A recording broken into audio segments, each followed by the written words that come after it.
Welcome to this comprehensive training on business resilience. In an era of digital transformation, simply recovering from a disaster is no longer enough. We must build systems and operations that resist disruption, adapt to change, and maintain continuity under stress. This module moves beyond basic backups to explore the architectural and operational strategies that ensure your organization remains viable, no matter the threat. Let's define our scope. Business resilience is not just about having a backup tape. It is the holistic ability of an organization to absorb shock and keep moving. Traditionally, we looked at disaster recovery as rebuilding a smashed server. Resilience goes further. It asks how we design that server so it doesn't smash in the first place, or how the business continues if it does. We are integrating business continuity planning, which protects the revenue stream and operations, with disaster recovery planning, which restores the technical plumbing. In the age of digital transformation, where IT is the business, resilience is the guardrail that keeps the company from going over the cliff during a crisis.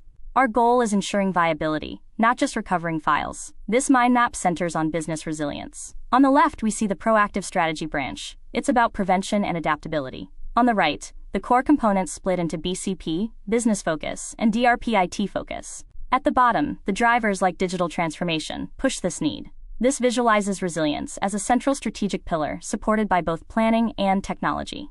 How do we build a resilient system? We start by hunting down single points of failure, or SPOFs. If one cable cut kills your business, that's ASPOF. We mitigate this through high availability architectures like clustering. In an active cluster, all servers are working. If one dies, the others just work harder.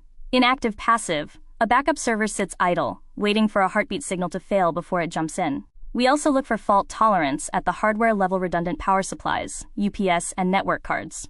Finally, load balancing ensures no single server is overwhelmed, distributing traffic evenly to ensure stability. This architecture allows the system to absorb a failure without the user ever noticing.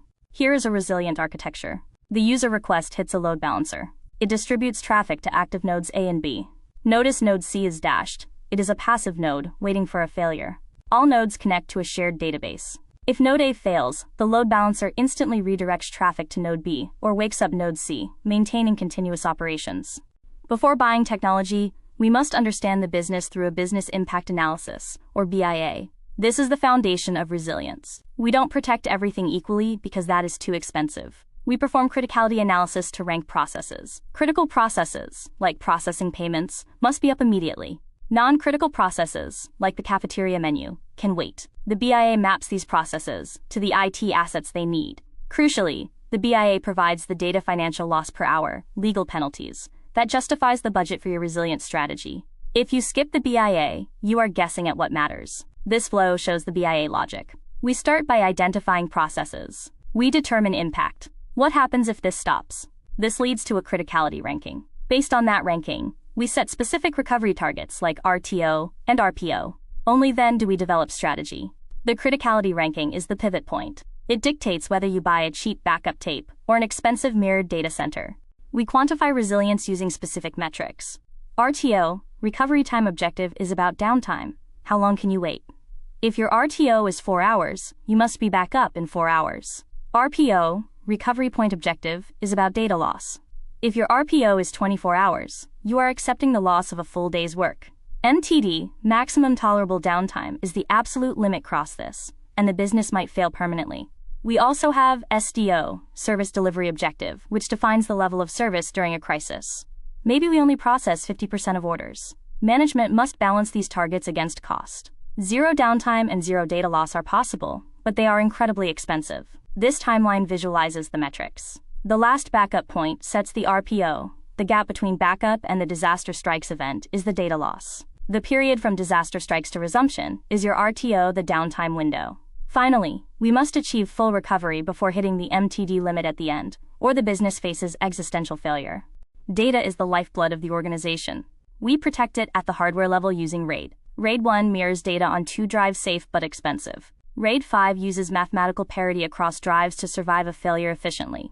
For backups, we choose between full, incremental, and differential. Full is a complete copy. Incremental only copies what changed since the last backup of any kind, making it fast.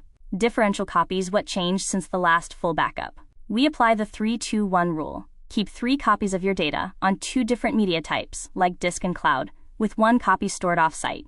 This ensures that a fire in the data center doesn't destroy your only backup. This flow shows a robust data strategy. Production data is protected instantly by the RAID array. Nightly, we move data to a local disk backup for speed. From there, we split.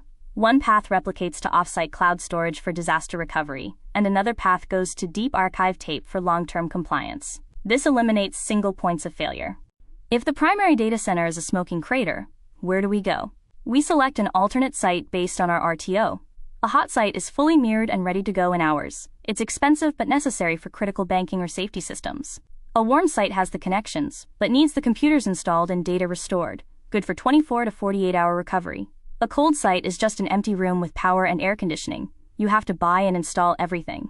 It takes weeks. We also have mobile sites trailers that drive to you. Be wary of reciprocal agreements, where you agree to share with another company.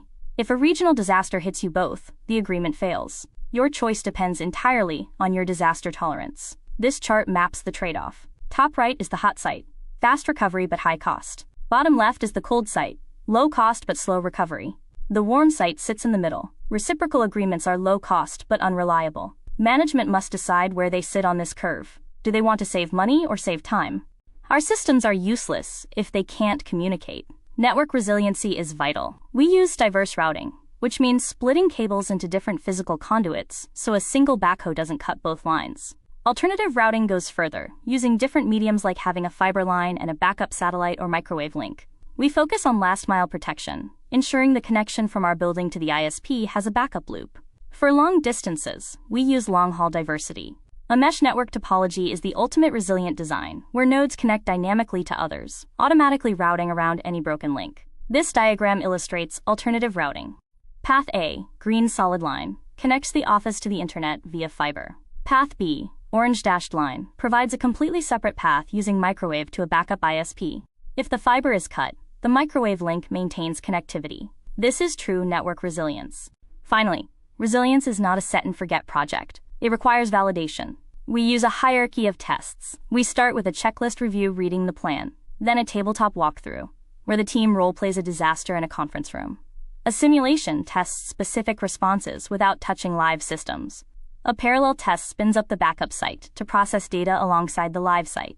The ultimate test is the cutover, or full interruption, where we actually shut down the main site and force a failover. This is high risk, but offers the only true proof of resilience. Plans must be updated after every test, every staff change, and every system upgrade. This staircase represents the escalation of testing rigor. We climb from the safe, paper-based checklist review at the bottom, up through tabletop and simulation. Parallel testing adds technical verification. The summit is the cutover, the most disruptive and risky, but the most validating test.